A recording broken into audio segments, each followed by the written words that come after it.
Assalamualaikum warahmatullahi wabarakatuh.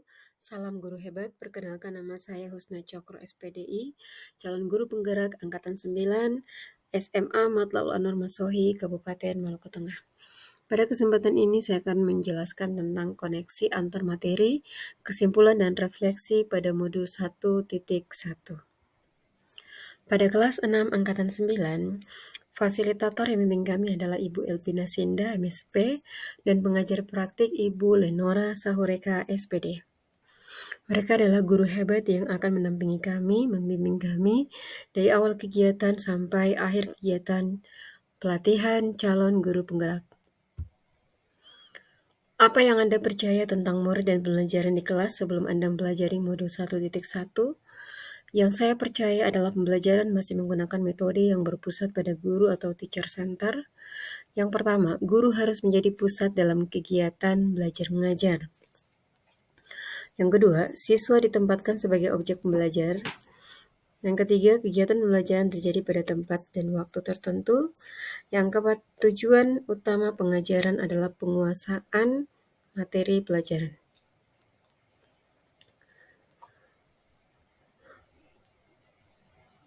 Guru yang harus menjadi pusat dalam kegiatan belajar mengajar adalah ada 3 peran utama yang harus dilakukan guru, yaitu guru sebagai perencana, guru sebagai penyampai informasi, dan guru sebagai evaluator. Siswa ditempatkan sebagai objek belajar. Siswa dianggap sebagai organisme yang pasif, yang belum memahami apa yang harus dipahami, sehingga dalam proses pembelajaran siswa dituntut untuk memahami segala sesuatu yang disampaikan oleh guru. Kegiatan pembelajaran terjadi pada tempat dan waktu tertentu, misalnya dengan menjadwalkan pembelajaran yang ketat. Siswa hanya belajar manakala ada kelas yang telah ditentukan sedemikian rupa sebagai tempat belajar. Kemudian tujuan utama pengajaran adalah penguasaan materi pembelajaran. Keberhasilan penguasaan dalam pembelajaran adalah siswa mampu menguasai materi yang diberikan oleh guru. Selanjutnya, apa yang berubah dari pemikiran atau perilaku Anda setelah mempelajari modul ini? Setelah mempelajari modul ini, pemahaman saya berubah. Yang pertama, pembelajaran berpusat pada murid, menjadikan siswa sebagai subjek. Tugas guru adalah menuntun, bukan menuntut. Menuntun sesuai dengan kodrat alam dan kodrat zamannya. Merubah tingkah laku atau budi pekerti anak. Pendidikan berpusat pada anak adalah sebuah proses untuk mendorong siswa agar terlibat secara aktif dalam kegiatan pembelajaran dengan mempertimbangkan karakteristik anak. Pembelajaran yang berpusat pada anak membuat anak memahami pentingnya materi yang dipelajari. Sistem pembelajaran berpusat pada siswa adalah sistem yang seharusnya dibangun oleh siswa tanpa harus mengandalkan pengajaran dari guru. Pembelajaran berpusat pada anak memiliki beberapa karakteristik.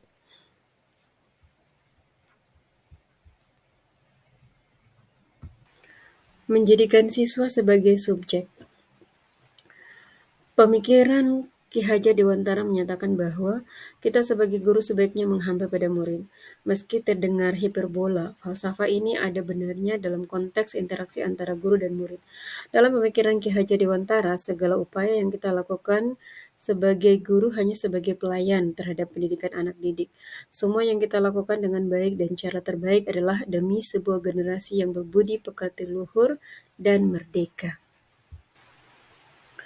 Menuntun murid sesuai dengan keinginannya. Dalam perkembangan pendidikan yang semakin maju, perlu adanya komunikasi antara murid, orang tua, dan sekolah.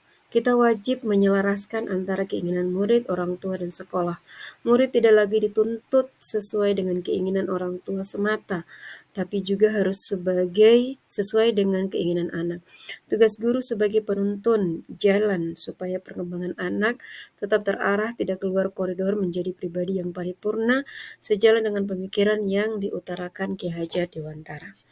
Menuntun sesuai dengan kodrat alam dan kodrat zamannya. Menurut Ki Hajar Dewantara, proses pendidikan anak harus sesuai dengan karakter anak masing-masing, dengan penyelarasan terhadap perkembangan zamannya. Kita sebagai pendidik tidak mesti menyamakan semua gaya pembelajaran yang kita terima pada masa kecil kita diterapkan dengan gaya pembelajaran anak-anak saat ini. Mewujudkan budi pekerti murid yang baik. Di sini jelas bahwa keberhasilan anak juga harus diukur sejauh mana bisa memberikan manfaat kepada orang lain. Inilah yang disebut dengan apa yang dapat segera Anda terapkan lebih baik agar kelas Anda mencerminkan pemikiran Ki Hajar Dewantara. Kuncinya adalah bagaimana membuat anak nyaman di kelas. Tentu dengan menjadikan kelas saya nyaman, memberikan kebebasan kepada anak dalam belajar. Demikian kesimpulan dan refleksi pemikiran Ki Hajar Dewantara. Agar suasana kelas mencerminkan pemikiran Ki Hajar Dewantara adalah segera mengaplikasikan atau menerapkan semua pemikiran atau filosofis pendidikan Ki Hajar Dewantara di dalam kelas saya. Saya juga harus bisa menjadi guru yang mempunyai prinsip atau semboyan ing ngarso sung tulodo ing madya mangun karso tutwuri handayani, atau sebagai seorang pendidik apabila di depan saya harus bisa menjadi teladan murid-murid saya, jika di tengah saya harus menjadi pemberi dan penggugah semangat, dan apabila di belakang saya harus bisa memberikan dorongan moral dan semangat dalam belajar. Apabila semua pemikiran Ki Hajar Dewantara itu saya terapkan di dalam kelas saya, niscaya seluruh peserta didik yang ada di kelas saya menjadi pelajar yang merdeka, tetapi tetap berada dalam tuntunan kita sebagai pamong.